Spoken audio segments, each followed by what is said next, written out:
ئێستا کە هەمومان لەبەر سێبەرین، ئەگەر چەند دەقەیە کارەباکە بکوژێنینەوە هەمومان حاڵمان تێک دەچێ، چونکە بەڕاستی گەرمە.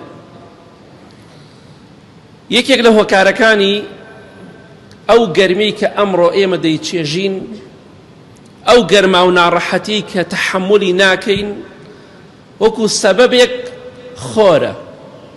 خۆر گەرمەکەمان پێدەبەخشێ، ئەو گەرمەی کە ناڕەحەتمان دەکا، عەزێتمان ئەدا، بێتاقەتمان دەکات.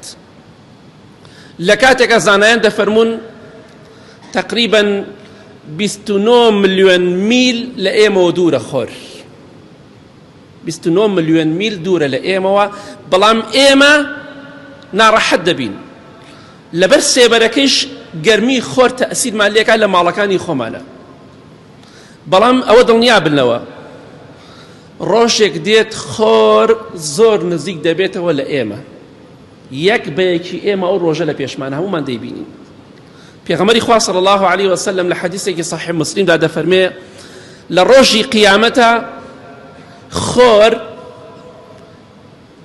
لە سەروی یعنی کە لە سەروی ئاسمانەکانە چەنێ بەرزە نزیک ئەبێتەوە لە سەری خەڵک، حتا بەقەد میلێک دەمێنێ لەبان سەری خەڵک. ئەو کەسێک کە حەدیثەکە ڕیوایەتەکە ئەڵێ وەڵڵاهی نازانم مەبەستی پێغەمبەری خوا صلی الله عليه وسلم میلێک بووە کە ئەمڕۆ پێی دەڵێن میل مایل، یاخود نازانم مەبەستی ئەو میلە بوو کە چاوی پێڕەژی، واتە ئەوەندە نزیکە بێتەوە. ئێستا حالیان 29 ملیۆن میل دوورە لە ئێمە، بەڵام ڕۆژێک دێت 1 میلێک لە دوور ئێمە دوورە.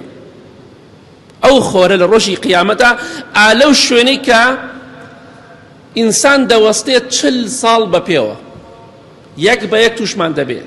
خۆر لێمان نزیک ئەبێتەوە، حتا لە ئەثەرێکی صحیح تەرغیب هاتۆ ئیمامی سلمانی فارسی ڕەزای خوای لێبێ کە قسەی سەحابە حکمی حەدیثی پێغەمبەری خوا هەیە صلی الله عليه وسلم، ئەفەرمێ لە ڕۆژی قیامەتە خۆر دە ئەوەندەی ئێستا گەرمی پێدەبەخشێ، واتە بەقەد 10 ساڵ گەرمی پێدەبەخشرێ. خۆر بەقەد 10 ساڵ گەرمی پێدەبەخشرێ، دێتە بانسەری خەڵک، هەموو خەڵکی عارق دەکا و ناڕەحەت دەبێ.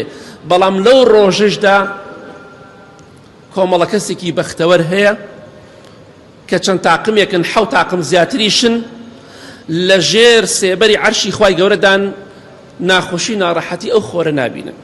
کەواتە ئێمە ئێستا پانکەمان داناوە، موبەڕیدەمان داناوە، سبلیتمان داناوە، فێنکەرەوەمان داناوە،